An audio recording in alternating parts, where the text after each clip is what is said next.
예, 오늘 마태복음 26장 57절로 68절에 있는 말씀을 가지고 예수 그리스도의 증언이란 제목으로 말씀을 나누겠습니다. 우리 다 같이 한번 인사할게요. 옆 사람 같이 하시고 앞뒤 사람 같이 하실 때 지난 한 주간 동안 평안하십니까? 인사합니다. 지난 한 주간 동안 평안하십니까? 평안하십니까? 예, 평안하십니까? 제23회 동계 올림픽이 지난 금요일 강원도 평창에서 개막이 되었습니다. 제24회 서울올림픽이 1988년에 있은 후에 30년 만에 대한민국에서 열려지는 올림픽이 되겠습니다. 여러분들도 아마 다 보셔서 아시겠지만 매우 아름다운 모습들을 좀 발견하게 됐습니다. 서울 올림픽 1988년에 있었던 24회 서울 올림픽과 그 다음에 있는 제25회 바르셀로나 올림픽에 있어서 차이가 좀 있습니다. 여러분 그게 뭔지 아십니까? 그것은요, 서울 올림픽 때까지는 개막식을 낮에 했습니다. 낮에 했습니다. 근데 바르셀로나 올림픽부터 이제 개막식이 밤에 하면서 현대 문명이 열어놓은 그 빛의 세계, 그렇죠? 그 빛의 향연이라 해도 과언이 아닐 정도로 그렇게 아름다운 모습들로서 이제 개막식이 열리게 되어졌죠. 이번에 이제 평창 올림픽이 30년 만에 개막이 됐는데요. 그 개막식 그리고 폐막식에도 물론 이제 여러 가지 행사 공연이 있을 것입니다만 그 행사를 총감독했던 사람이 우리가 잘 아는 송승환 씨라고 하는 사람입니다. 그분이 그 사람이라고 얘기하면 안 될 것 같아요. 그분이 그렇게 큰 일을 하시게 될 분이라고는 제가 생각을 미처 못했던 것 같아요. 근데 그 개막식의 행사를 보면서 참 대단한 사람이다라고 하는 것을 제가 좀 느끼게 됐는데요. 무엇보다도 이제 개막식을 통해서 전체적으로 바라볼 수 있는 이미지는 여러분들도 보셔서 아시겠지만 세계에서도 추앙할 만한 우리 조상들의 민족의 얼이 담겨져 있는 고유한 유산들이 있습니다. 그러니까 세계에서 범주치 못했던 그러한 여러 가지 빛나는 유산들이 있는데 그것을 이어서 잘 살려서 현재를 넘어 미래의 대한민국, 정말 미래에 있어서 아름다운 세계를 창출해낼 그러한 대한민국을 묘사하는 그러한 모습으로 개막식이 주도되었던 것을 바라보게 되어집니다. 곧 개막식 하나를 통해서도 여러분 무엇인가를 전하려고 하는 메시지가 반드시 담겨져 있다는 것입니다. 이제 2년 후에는 동경에서 올림픽이 치러지게 됩니다. 1964년 동경올림픽 이후에 다시 같은 동경에서 또다시 올림픽이 열리게 되는 그러한 모습을 이제 맞이하게 됩니다. 저희는 참 감사하죠. 우리가 있는 이 동경에서, 그렇죠? 또 한 번의 올림픽을 맞이할 수 있다는 것이 참 가슴 벅찬 일이고요. 그래서인지 그 평창 올림픽 개막식을 텔레비로 지켜보는 제 아내가 하는 말이 일본 개막식 저 가서 봐야 될 텐데 라는 아주 오부진 꿈을 꾸고 있는 모습을 제가 좀 발견을 했습니다. 네, 그래요. 같이 가서 현지에서 그 모습을 볼 수 있다면 굉장히 더 좋은 모습이겠죠. 그런데 TV로 관람할 수 있는 것도, 또한 같은 하늘 아래에서 그것을 또 체험할 수 있다는 것도 매우 중요한 일이 아닐까 생각이 되어집니다. 물론 여러분, 이제 도쿄올림픽에서도 무엇인가 개막식, 폐막식 행사를 통하여서 이 인류에 전하기를 원하는 그런 메시지들이 담겨져 있을 줄로 압니다. 우리는 지난주에 예수님께서 침묵을 통하여서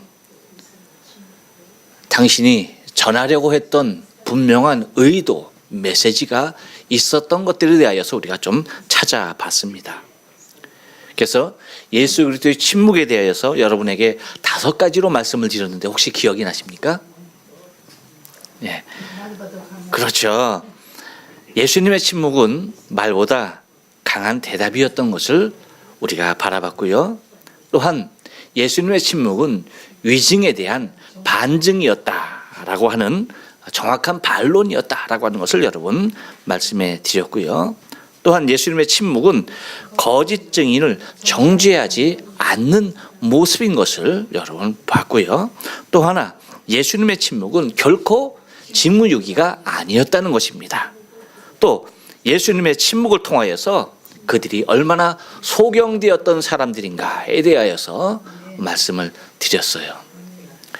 오늘은 그 이후에 있는 오늘 본문 중에 64절 한 말씀이 뭐냐면, 예수님께서 그 모든 침묵을 다 깨고 증언하시는 유일한 한 절의 말씀이 되는 것입니다. 그래서 이 예수 그리스도의 증언을 통하여서 오늘 좀 은혜를 나누길 원합니다. 먼저 은혜를 나누기 전에 여러분에게 좀 죄송한 말씀을 드리는데, 제가 오늘 자세가 굉장히 불량하죠. 네, 자세가 제가 보기에도 굉장히 건방지고 불량합니다. 이유는 제가 허리를 좀 다쳐서요.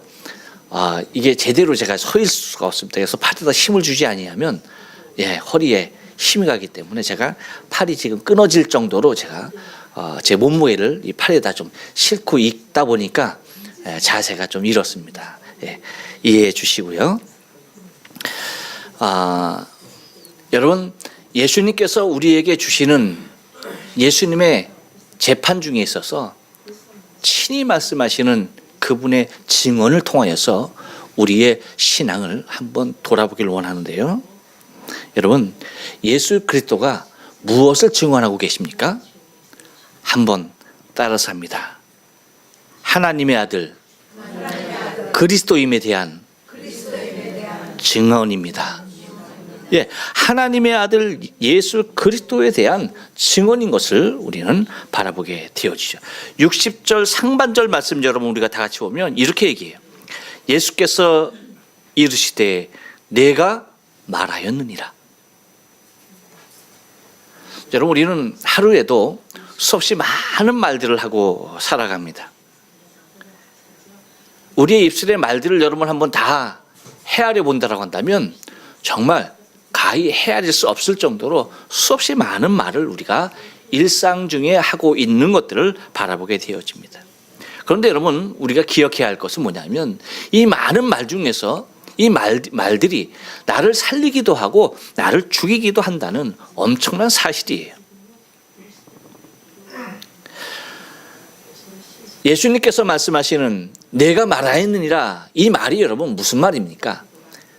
대제사장이 예수님을 취조하는데 수없이 많은 거짓 증인들을 세워서 예수님의 죄목을 드러내려고 합니다. 그런데 거기에 대해서 예수님께서 이런 방구 대답을 하지 않는 거예요. 그러자 대제사장이 일어나서 예수 앞에 서서 하는 말이, 네가 하나님의 아들 그리스도냐라고 그렇게 묻는 것이에요. 이 말에 대하여서 예수님께서 말씀하시는 것이 뭐였습니까? 네가 말하였다. 곧 네가 말한 대로 내가 하나님의 아들 그리스도다라고 하는 그러한 말인 것입니다. 그런데 여러분, 이 말씀이 내가 하나님의 아들 그리스도다라고 하는 이 말씀이 왜 예수님 당신의 입에서 나오지 아니하고 대제사장의 입에서 나와야 했을까요? 그것은 매우 중요한 의미가 있어요. 본질은 예수 그리스도 당신이 하나님의 아들인 것에 대하여서 분명한 모습이지만 그 이름, 곧 그를 하나님의 아들 그리스도로 믿는 것은 여러분 우리의 몫인 것을 잊지 말아야 하고, 내가 하나님의 아들 그리스도 예수를 내 입술로서 그냥 그가 그리스도가 아닌 부정의 모습으로가 아닌 내가 그분을 시인하는 그리스도 예수가 나의 구주 되신 하나님께서 보내신 당신의 아들 그리스도 되심에 대하여서 믿음으로 고백하는 것이 곧 우리의 몫이요 대제사장의 몫인 것입니다. 그렇기 때문에 자신의 입에서가 아닌 죄인의 입에서 나와야 할 신앙의 고백의 부분에 해당하는 몫이 되는 것입니다. 여러분, 우리는 예수 그리스도가 내 죄와 허물을 사시기 위하여서 십자가에 죽으신 분이라는 사실에 대하여서 예수가 그리스도임에 대하여서 믿음으로 고백하는 저와 여러분이 얼마나 복된 인생인가에 대해서 다시 한번 하나님 앞에 그 구원의 은혜에 대하여 감사하지 않을 수가 없는 것입니다. 이것이 얼마나 복된 고백이며 이것이 우리의 삶을 얼마나 놀랍게 변화시키는 일인가 하면, 여러분, 예수님께서 제자들에게 이렇게 묻습니다. 사람들이 나를 누구라 하느냐? 라고 물은 다음에 예수님께서 제자들에게 동일한 질문을 해요. 너희는 나를 누구라 하느냐? 라고 예수님께서 마태복음 16장 15절에서 말씀하십니다. 그랬을 때 베드로가 이렇게 대답해요. 시몬 베드로가 대답하여 가로되 주는 그리스도시요 살아계신 하나님의 아들이시니이다 라고 그렇게 고백합니다. 그랬을 때 예수님께서 말씀하시는 것이 뭐냐면, 예수께서 대답하여 가라사대 때 바요나 시몬아 내가 복이 있도다. 이를 내게 알게 하는 이는 혈육이 아니요 하늘에 계신 내 아버지시니라 라고 그렇게 말씀하고 있는 것을 바라보게 되어지죠. 곧 우리의 입술로 예수를 살아계신 하나님의 아들이요 그리스도라고 고백하는 이 모습이, 그것이 복되다 라고 하시면서 이것은 네가 너로 말미암아 나온 것이 아니라 하나님께서 너에게 주신 복이다라고 그렇게 말씀하고 있는 것을 바라보게 되어지죠. 그러니 여러분, 대제사장이 묻는 네가 하나님의 아들 그리스도냐? 라고 묻는 것은 그렇지 않다라고 하는 철저한 전제하에 묻는 물음이었다는 것에 대하여서 여러분 얼마나 불행한 사건이냐는 얘기입니다. 우리의 인생의 삶 가운데 예수 그리스도에 대하여 또는 하나님에 대하여 우리의 입술을 통해서 말하는 경우가 많이 있습니다. 하지만 이것이 단순 지식 수준에서 대화의 수준에서 예수 그리스도의 이름을 논하고 하나님을 말하는 것이 아니라 내 신앙의 고백의 대상인 바로 나를 구원하신 구주로, 곧 내가 영원히 소망해야 할 저 천국의 주인으로 믿고 의지하며 고백할 수 있는 그 이름이야말로 여러분 얼마나 귀한 것인가라고 하는 것입니다. 지금 대제사장의 입장에서는 하나님의 아들 그리스도에 대한 말을 단순 화두로서도 아닌 무엇으로 이용하고 있습니까? 곧 그리스도를 죄인의 신분으로 결정짓는 데에 있어서 하나님의 아들 그리스도 예수에 대하여서 논하고 있다는 것입니다. 이것만큼 불행한 일이 어디 있습니까? 하나님의 아들 그리스도가 앞에 있으며 또한 그분의 이름에 대하여서 논하는데 그분이 하나님의 아들이 아닌 나의 구세주가 아닌 내가 심판해야 할 대상으로 서 있다는 것이 여러분 얼마나 큰 불행이냐는 것입니다. 여러분 우리가 겸손해져야 하고 이 세상에 대하여 우리가 가난해져야 할 이유가 바로 여기에 있는 것입니다. 우리가 왜 겸손해져야 하느냐, 우리가 왜 가난해져야 하느냐, 바로 이 부분이 바로 우리에게 분명한 답을 주고 있는 것입니다. 여러분 우리가 겸손해지지 아니않고 우리가 세상에 대하여 가난해지지 않으면 우리도 대제사장과 같은 오류에 빠질 수밖에 없는 인물인 것을 잘 알아야만 합니다. 대제사장이기 때문에 예수 그리스도를 자신의 심판의 대상으로 여겼던 것이 결코 아닙니다. 우리도 그 당시 대제사장의 위치에 있다라고 한다면 그렇게 예수가 나의 구주가 아닌 내가 심판해야 할 죄인으로 지목해 버릴 수밖에 없다는 사실을 기억해야만 합니다.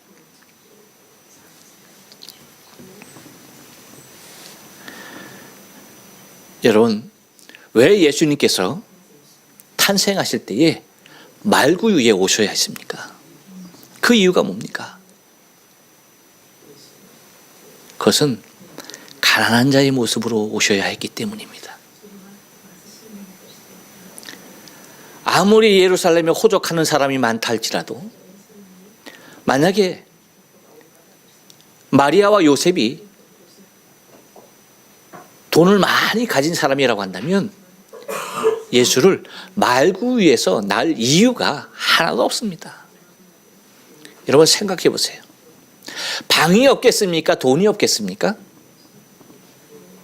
뭐예요? 방이 없는 거예요? 돈이 없는 거예요? 여러분은 대답을 못 하시는구나. 굉장히 죄송스러운가 봐요. 여러분, 방이 없는 게 아니에요. 방은 얼마든지 있습니다. 단지 요셉과 마리아가 아무리 해산에 직면한 상태에 있는 몸이라 할지라도 그 좋은 방에 들어갈 수 있는 돈을 가진 사람이 아니었기 때문입니다. 어느 남편이 만삭단 아내를 말구유에 쳐놓기를 원하겠어요? 대단히 저중에 쳐놓는다는 표현을 써서 대단히 죄송합니다만 여러분 누가 원하는 일이겠습니까? 누구도 원하는 일이 아닙니다. 하지만 뭐예요? 예수께서 그 가난한 자의 모습으로 오셔야 했기에 마리아도 요셉도 가난해야만 했던 것입니다.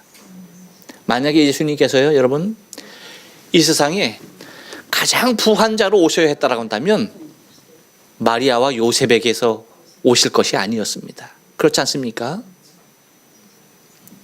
왜 마리아와 요셉을 통하여서 예수님께서 이 땅에 오셔야 했느냐? 그것은 가장 가난한 자의 모습으로 오셔야 했기 때문인 것을 잊지 말아야만 합니다. 왜 예수님께서 여러분 예루살렘에 입성하실 때에 나귀 새끼를 타셔야 했습니까? 그 이유가 뭡니까? 그것은 다름이 아닙니다. 겸손한 자의 모습으로 오셔야 했기 때문입니다. 만약에 겸손한 자의 모습으로 오는 것이 아니라 당당하고 위풍당당하고 모든 사람이 흠모할 모습으로 오셔야 했던 주님이라고 한다면 예루살렘을 나귀 새끼 타고 들어갈 일이 없었습니다. 그 당시 가장 훌륭한 말을 타고 그 앞에 수없이 많은 휘하의 군인들을 세우고 그리고 당당하게 예루살렘 성을 입성했을 것입니다. 하지만 가장 겸손한 자로 오셔야 했기에 나귀도 어미 나귀가 아닌 새끼를 타고 예루살렘 성에 입성해야 했던 것입니다. 그래서 여러분 스가랴 선지자는 9장 9절을 통해서 뭐라고 말합니까? 이렇게 얘기해요. 시온에 따라 크게 기뻐할지어다. 예루살렘에 따라 즐거이 부를지어다. 보라, 내 왕이 내게 임하나니 그는 공의로우며 구원을 베풀며 겸손하여 나귀를 타나니 나귀의 작은 것 곧 나귀 새끼니라. 할렐루야. 네. 이렇게 겸손한 자의 모습으로 오셔야 했기에 예수님께서 나귀 새끼를 타신 것입니다. 이것을 마태는 뭐라고 말합니까? 이렇게 얘기해요. 스가랴의 말을 받아서 똑같이 말합니다. 마태복음 21장 5절에서 시온의 딸에게 이르기를 내 왕이 내게 임하나니 그는 겸손하여 나귀 곧 멍에 매는 짐승의 새끼를 탔도다 하라 하였느니라.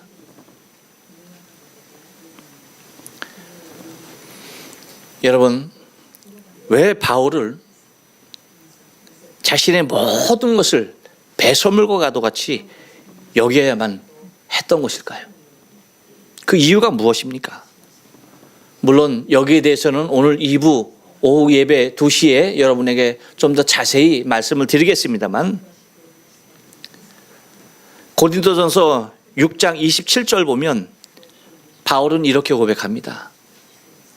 내가 내 몸을 쳐 복종하게 함은 내가 남에게 전파한 후에 자기가 도리어 버림이 될까 두려워함이로다 라고 그렇게 고백하고 있는 것을 바라보게 되어지죠. 곧 예수님과 바울도 똑같이 겸손한 모습으로 하나님 앞에 있는 것을 바라보게 됩니다. 곧 여러분, 우리가 이와 같이 겸손하고 우리가 가난해지지 않는다라고 한다면 우리도 그리스도 예수에 대하여서 그 이름을 무엇라 얘기할까 할 때에 절대 그분을 나의 구주로서 살아계신 하나님의 아들로서 예수 그리스도를 고백하는 것이 아니라 내가 심판해야 할 대상으로서 예수 그리스도를 부를 수밖에 없는 것임을 잊지 말아야만 합니다. 또 하나, 예수 그리스도의 증언은요, 한 번 더 따라서 합니다. 그들의 불신에 관한 증언입니다. 예, 64절 중반절 말씀 보니까 이렇게 얘기해요. 그러나 내가 너희에게 이르노니 라고 말합니다. 여러분, 무엇이 저들로 하여금 예수가 그리스도로 받아들일 수 없게 되었는지 그것을 우리가 잘 알아야 해요. 무엇이 예수를 저들의 구주로 믿지 못하고 불신하고 있는 것일까? 도대체 무엇일까? 처음에 말씀드린 것은 겸손과 물질에서 우리가 낮아져야 한다라고 말씀을 드렸습니다만, 여기서 말하는 예수님께서 말씀하시는 그러나라고 하는 것은, 그래 네가 말한 대로 하나님의 아들 그리스도다. 그러나 뭡니까? 그러나 너와 내가 아무런 상관이 없다는 거예요. 곧 그들이 불신하고 있는, 그들이 예수 그리스도에 대하여서 믿지 못하고 있는 것에 대하여서 예수님은 분명한 증언을 하고 있는 것입니다. 여러분, 그들이 그리스도 예수를 받아들이지 못하는 이유는 다른 데 있지 않습니다. 세상의 가치에 잡혀 있기 때문이에요. 누가복음 17장 25절 말씀 보면 이렇게 말해요. 그러나 그가 먼저 많은 고난을 받으며 이 세대에게 버림받아야 할지니라 라고 그렇게 말을 합니다. 그런데 이들에게 있어서는 그리스도께서 고난을 받아야 할 뿐이라는 것을 절대 그들의 개념 중에 받아들일 수 없는 것입니다. 성경이 말하는 그리스도는 많은 자들에게 버림을 받고 고난받아야 하는 그리스도를 묘사하고 있는데, 그들이 소망하고 그들이 기다리고 그들이 꿈꾸고 있는 그리스도는 결코 그런 그리스도가 아니었던 것이죠. 강력한 물리적인 힘을 가진, 그래서 로마를 배척해낼 수 있는 당당한 왕을 그들은 소망하고 있었던 것이죠. 무엇입니까? 다른 것 아닙니다, 여러분. 세상의 가치, 세상의 힘의 논리, 세상이 추구하는 그 모습 그대로 메시아를 기다리고 있었던 것입니다.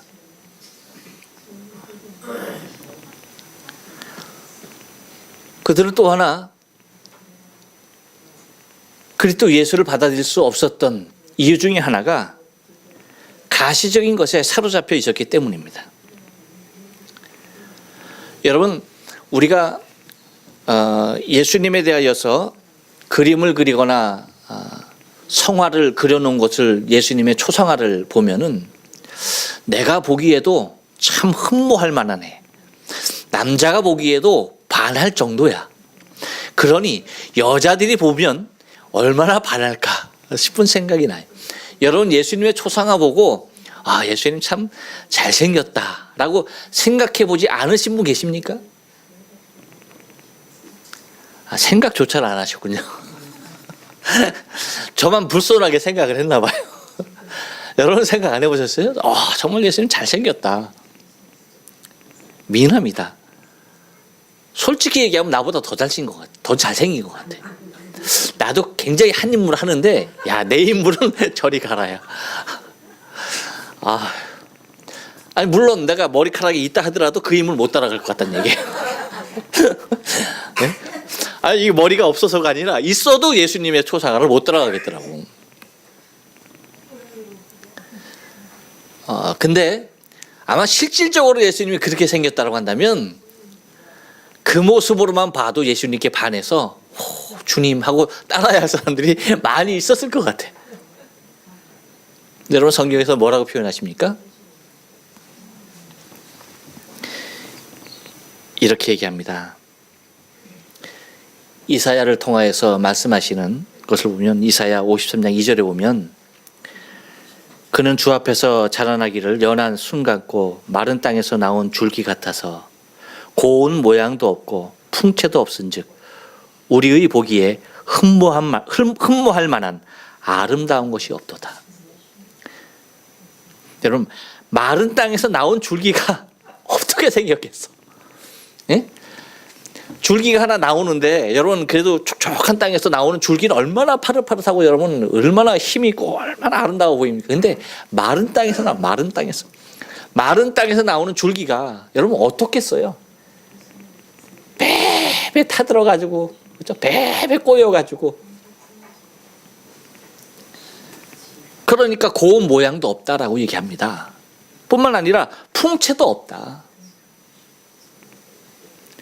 결론, 여러분, 더 아주 실질적으로 얘기하는 게 뭐예요? 우리 보기에 흠모할 만한 아름다운 것이 없다. 예수님 흠모할 만한 아름다운 것이 아무것도 없었습니다. 요즘 K-팝이 세계적으로 유행할 수 있었던 이유가 뭔지 아십니까, 여러분? 열심히 노력하고 노래도 잘하고 하는 것이지만 한 인물씩 다 하는 거예요. 한 인물씩 하는 거, 인물값을 하는 거, 인물값. 그런데 예수님은 그 어떠한 모습으로도 우리가 보기에 흠모할 만한 그러한 모습이 아니었던 거죠. 정말 골리앗과 같이 몸집이 거대하고 한번 얘들아 하면은 세상이 쩌렁쩌렁 울릴 정도의 말이 되면은, 야, 다르네, 구세주 맞네 라고 그렇게 동감할 수가 있을 겁니다. 그런데 모양새도 그렇고 풍채도 그렇고 아름다울 만한 것이 아무것도 없었던 것을 바라보게 됩니다. 그런 내가 보기에도 보잘것없는 사람이 뭐라고 얘기하는 거예요? 내가 하나님의 아들 그리스도라는 거야. 그러니 대제사장이 한 4인물 정도 했나 봐. 그러니까 야, 너 참 가짠다는 거죠. 야, 도대체 이야, 말이 되는 얘기를 해라 이거지 얘기입니다. 말이 되는 얘기를 해라. 여러분, 우리가요 눈에 보이는 것 따라가면 이렇게 됩니다. 여러분, 세상에 아름다운 것들이 얼마나 많습니까?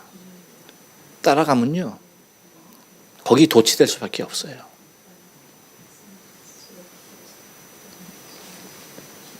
곧 눈에 보이는 것이 너무 중요하게 생각하는 그러한 모습들이 여러분 그리스도를 인정하지 못하게 하는 모습인 것을 잊지 말아야 하고, 또한 왜 그들이 예수 그리스도에 대하여서 무지하고 부인해야 했었느냐?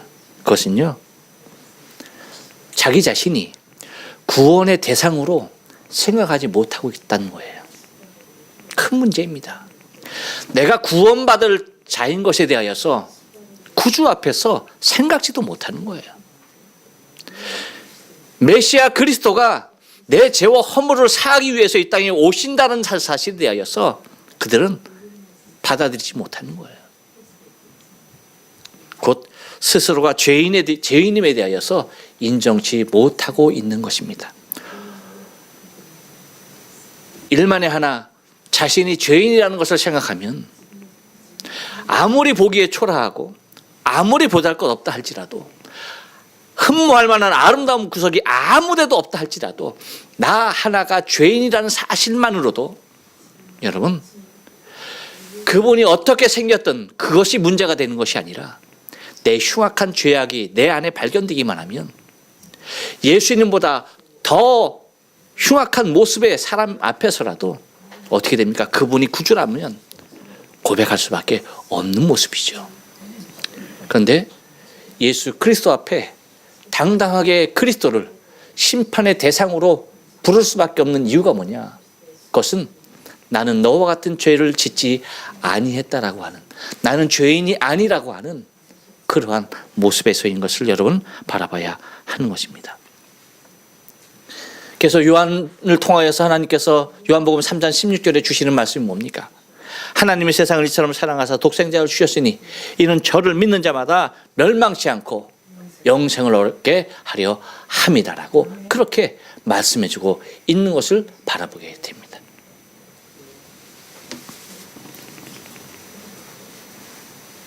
곧 예수 그리스도의 증언은 그들의 불신에 관하여서, 그들이 믿지 못하고 있는 그것에 관하여서 증언하고 있는 것을 바라보게 됩니다. 또 하나 예수 그리스도의 증언은 한 번 더 따라서 합니다. 죽음과 부활에 관한 증언입니다. 죽음과 부활에 관한 증언입니다. 네, 여러분 64절 중반절 보니까 이후에라는 말이 있습니다. 이후에라고 얘기해요. 어떠한 이유를 얘기하고 있는 겁니까? 이유가 어떤 것을 얘기하고 있는, 어떤 사건을? 여러분 61절 말씀 보면, 오늘 본문 말씀 61절 말씀 보면 이렇게 얘기하죠. 이르되 이 사람의 말이 내가 하나님의 성전을 헐고 사흘 동안에 지을 수 있다 하더라 하니라고 그렇게 말하고 있습니다. 곧 자신의 죽으심과 부활하심을 가리켜서 말씀하신 이 말씀, 곧 이 말씀 그대로 당신이 고난받고 죽고 사흘 만에 다시 살아났을 그 이후의 사건에 대하여서 주님께서 이후라고 그렇게 말씀하고 있는 것입니다. 그러니까 무엇에 대해 얘기하는 거예요? 당신의 죽음과 부활의 사건을 두고 말씀하신 것임을 우리가 알 수가 있다는 거죠. 곧 예수님께서는 무엇에 대하여서 증언하고 싶었던 것입니까? 당신의 죽으심과 부활에 대하여서 증언하고 있는 것을 바라보게 되어지죠. 요한복음 11장 25절 말씀 보니까 예수께서 가라사대 나는 부활이요 생명이니 나를 믿는 자는 죽어도 살겠고 무릇 살아서 나를 믿는 자는 영원히 죽지 아니하리니 이것을 내가 믿느냐라고 그렇게 말하고 가로되 주여 그러하이다 주는 그리스도시요 세상에 오시는 하나님의 아들이신 줄을 내가 믿나이다. 이게 여러분 무슨 내용이에요? 예수님께서 사랑하는 나사로가 죽었습니다. 그 나사로의 죽음 앞에 마르다가 슬퍼하는 거예요. 그러니까 예수님께서 마르다에게 하시는 말씀이에요. 내가 부활이요 생명인데 나를 믿는 자는 죽어도 살겠고 살아서 나를 믿는 자는 영원히 죽지 아니할 것이다. 네가 이것을 믿느냐라고 얘기하는 거예요. 여러분 한번 생각해 보세요. 이시적으로 한번 생각을 해보시라는 얘기예요. 나사로가 그래서 여러분 살았습니까? 죽었습니까? 다시 살아나죠. 배에 동인 채로 무덤에서 걸어 나옵니다. 자, 여러분 그럼 이시적으로 한번 생각해 봐요. 분명히 죽었습니다. 죽었는데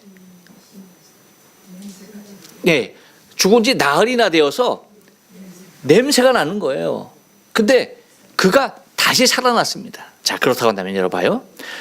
죽은 사람을 살리신 분이 당신의 생명을 살릴 수 있을까요? 없을까요? 이거는 여러분 굉장히 고민하면서 대답을 하는데 여러분이 고민하는 이유는 초등학교 이상을 졸업했다는 거야. 그래서 여러분이 고민하는 거야. 유치원생들한테 물으면 바로 대답해. 유치원생들한테 물어보면 바로 나올 대답이야. 근데 여러분 너무나 많이 외웠어. 너무나 많이 외우다 보니까 생각이 많아지는 거야. 단순한 이치로 한번 생각해 보세요, 여러분. 네, 내가 죽은 사람을 살렸어. 그러면 나는 내 생명을 살릴 수 있을까 없을까? 당연히 있는 거야. 아니 다른 사람의 생명을 살리는데 어떻게 내가 내 생명을 못 살려? 야, 참 희한하게 믿어도. 그렇잖아요, 여러분. 일시적으로 그렇잖아. 당연한 겁니다. 당연한 거.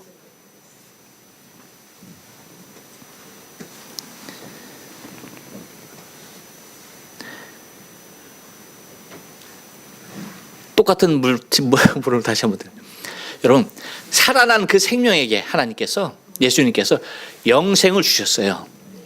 그러면 당신이 영생할 수 있을까요? 없을까요? 이제 대답이 쉽게 나오네. 여러분, 이제 초등학물 다 버려버렸네. 그렇죠. 그거 빨리 버려야 돼, 빨리. 그렇죠. 네, 그렇죠. 누군가에게 영원한 생명을 준다라고 한다면 그것은 나에게 영원한 생명이 있기 때문에 영원한 생명을 줄 수가 있는 거예요. 내가 있는 걸 줄 수 있는 거예요. 내가 있는 것. 그래서 베드로가 얘기하지 않습니까? 내가 원하는 내게 은과 금은 내게 없거니와 내가 내게 있는 것으로 내게 주노니 나사렛 예수 그리스도 이름으로 일어나 걸어라. 할렐루야. 네. 무엇이 있었어요? 예수 그리스도가 있었어. 그래서 예수 그리스도를 준 거죠. 주님께서 당신에게 영원한 생명이 있기에 여러분 살아난 그 생명에게 영원한 생명을 줄 수 있는 거예요? 없는 거예요? 있는 겁니다. 당연한 겁니다.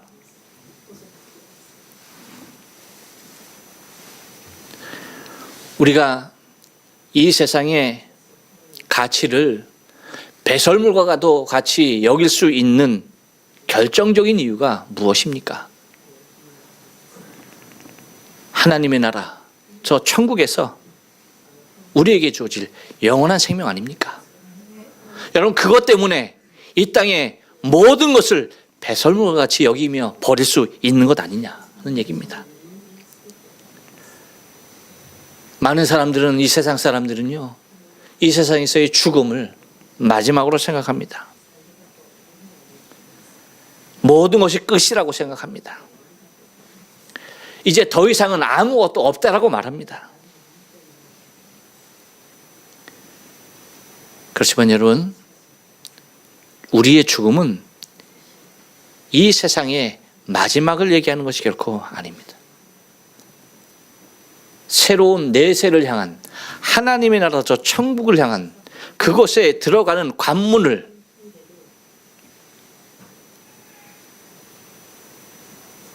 통하는 길인 것을 우리는 믿습니다. 그렇기 때문에 죽음이 우리의 두려움이 아닌 것이죠. 죽음이 우리를 슬프게 할 수가 없는 것이죠. 그래서 우리는 죽음 앞에서 찬송합니다. 우리는 죽음 앞에서 기뻐합니다. 그것은 우리가 영원한 생명으로 들어가는 문이기 때문입니다. 여러분, 이것이야말로 예수 그리스도의 증언을 믿는 사람들이 누릴 수 있는 가장 큰 축복이 되는 것입니다. 바라긴 여러분, 예수님께서 증언하시는 이 증언들이 저와 여러분의 신앙에, 이 땅에 머무는 동안에 우리의 신앙의 삶 가운데 더욱더 하나님의 나라를 소망하며 걸어갈 수 있는, 그리스도가 나의 구주, 그리스도 메시아인 것을 믿음으로 고백할 수 있는 저와 여러분의 신앙의 삶이 되어져야 할 줄로 믿습니다. 예, 기도하시겠습니다.